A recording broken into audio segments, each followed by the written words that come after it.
बातमी आहे नाशिकहून। नाशिक जिल्ह्यावर दुष्काळाचं सावट निर्माण झालेलं आहे। लहान मोठ्या 24 धरणांपैकी 6 धरणं ही कोरडी ठाक पडली, तर 9 धरणांमध्ये 10% कमी पाणी साठा आहे। तर सर्व धरणांमधील पाणी हे केवळ 54 दिवस पुरेल इतकाच अंदाज आहे।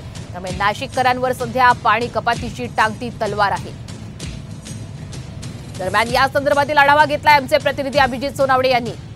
नाशिककरांवर पाणी कपातीची टांगती तलवार आहे, कारण शहराला पाणी पुरवठा करणाऱ्या गंगापूर धरणात आता केवळ 899 दशलक्ष घनफूट इतकाच पाणी साठा शिल्लक आहे। गंगापूर धरण कोरडठाक पडण्याच्या मार्गावर आहे। केवळ 899 दशलक्ष घनफूट पाणी साठा शिल्लक आहे।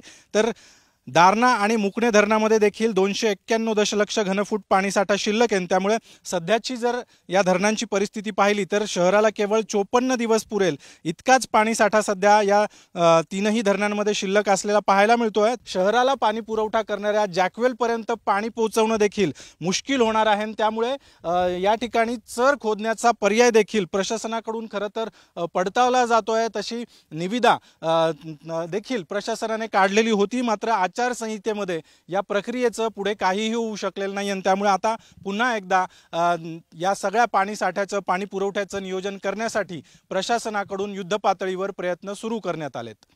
कॅमेरामन प्रवीण काळबांडेसह अभिजित सोनवणे, साम टीव्ही, नाशिक।